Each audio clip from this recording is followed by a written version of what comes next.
એ જાંબુવાનની દીકરી, જાંબુવાન જે રામ ભગવાનની સેનામાં પણ હતા, ઠીક હે, એની ગુફા ત્યાં છે. એ ગુફામાં કેતનભાઈ અંદર જાઓ તમે તો તમને નવીન લાગે, છતમાંથી પાણી ટપકે છે. અનેક જગ્યાએ ટપકતું હોય, કાંઈ મોટી વાત નથી, પણ એ પાણી જ્યાં ટપકે છે ત્યાં ધીરે ધીરે ધીરે કરતું ઓટોમેટિકલી શિવલિંગ બને છે. હવે પાણી જામી જાય એટલે પથ્થર બને, આ તો વૈજ્ઞાનિક રીતે સિદ્ધ થયેલી વસ્તુ છે, એમાં બહુ મોટી વાત નથી. પણ એક્ઝેક્ટ શિવલિંગનો આકાર, હજી આગળ ગજબની વસ્તુ, જેવું શિવલિંગ આખું બની જાય, પાણી બંધ થઈ જાય છે કે હવે અભિષેક તમારે કરવાનો.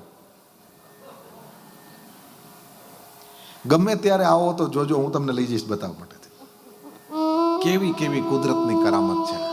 પ્રકૃતિ તો રૂડી, પણ કેવો પરમાત્મા જેને આવું અદ્ભુત, આ તો આપણે 2-4 વસ્તુની વાત કરી, આવું દુનિયામાં બહુ છે.